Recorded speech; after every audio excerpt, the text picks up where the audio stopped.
Hay un país en medio del Atlántico al que casi nadie busca y que muy poca gente puede ubicar en un mapa. Si buscas Cabo Verde en un planisferio, tu dedo va a tardar más de lo normal en encontrarlo. Cabo Verde, 10 islas volcánicas en el medio del océano, a 600 kilómetros de la costa africana. Desde el aire parecen puntitos dispersos en el agua, pero cada una tiene su propia historia. Los portugueses las descubrieron en el siglo XV. Antes de eso, no vivía nadie aquí. En 1462, apenas 6 años después del primer desembarco, fundaron la primera colonia europea en una región tropical del mundo. Su posición era perfecta, justo en el centro del Atlántico, a igual distancia de Europa, África y América. Ese asentamiento colonial existe todavía y hoy es Patrimonio de la Humanidad de la UNESCO. Por estas costas pasaron Vasco de Gama, Cristóbal Colón y también Charles Darwin en 1832. Darwin pasó 3 semanas aquí durante el viaje del Beagle. Sus observaciones geológicas en estas islas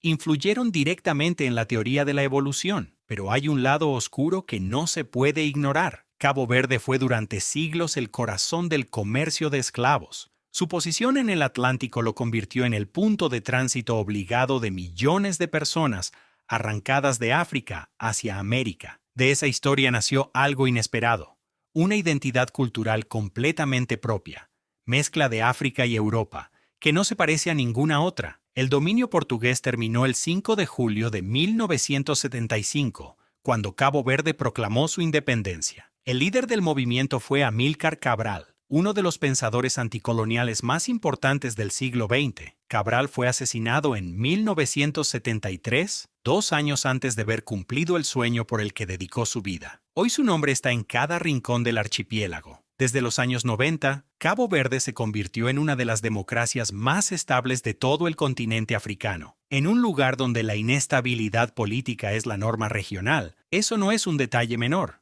Es un logro enorme. El volcán activo Pico do Fogo se eleva 2.829 metros sobre el nivel del mar. Es la cumbre más alta del Atlántico tropical. En 2014 entró en erupción y destruyó aldeas enteras construidas dentro de la caldera. Los habitantes evacuaron y cuando la lava se detuvo, volvieron. Reconstruyeron sus casas en exactamente el mismo lugar, dentro de la caldera, al lado del volcán. Eso, más que cualquier estadística, explica cómo es la gente de estas islas. En la isla de Sal existe la crátera de Pedra Lume, una caldera volcánica llena de agua salada. Su concentración mineral supera la del Mar Muerto. El cuerpo flota solo sin esfuerzo. La isla de Sal también tiene una conexión improbable. Benito Mussolini construyó aquí un aeropuerto en los años 30 para sus vuelos entre Europa y Sudamérica. Portugal compró ese aeropuerto en 1945.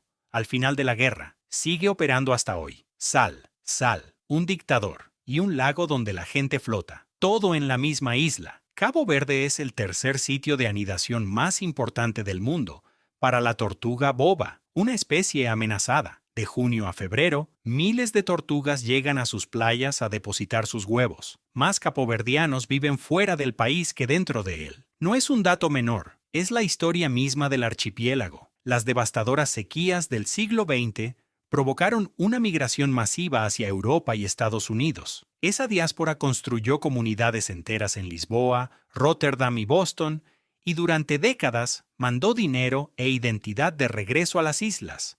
La música capoverdiana más conocida del mundo la exportó Cesária Évora, la diva de los pies descalzos.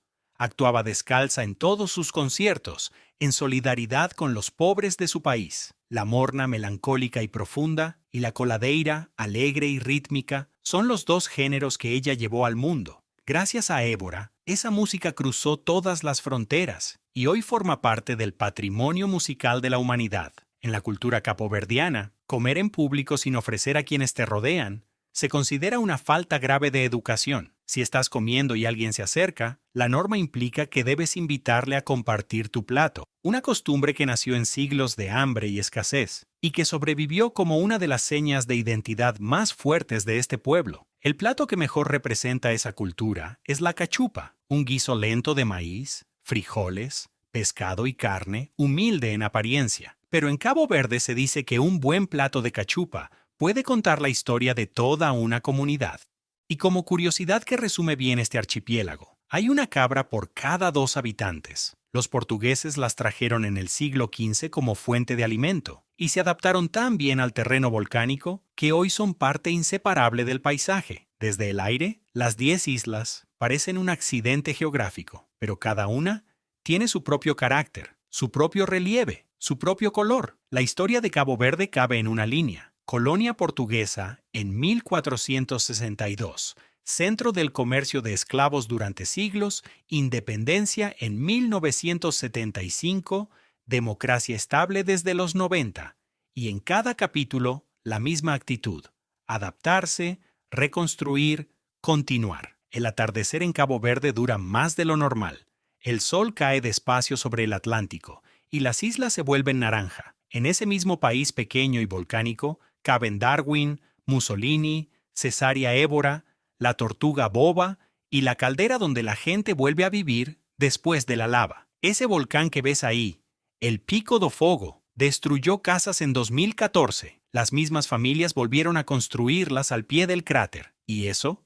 Que parece una locura desde afuera. Desde adentro se llama simplemente casa. Hace siglos la sequía expulsó a miles de capoverdianos hacia Europa y América. La mayoría nunca regresó, pero lo que sí regresó fue la música, el dinero, la memoria. Esa mezcla construyó la identidad que existe hoy. Cesárea Évora actuó en los mejores escenarios del mundo con los pies descalzos. Murió siendo famosa y siendo fiel a su isla. En el archipiélago hay más cabras que coches. Eso también dice algo.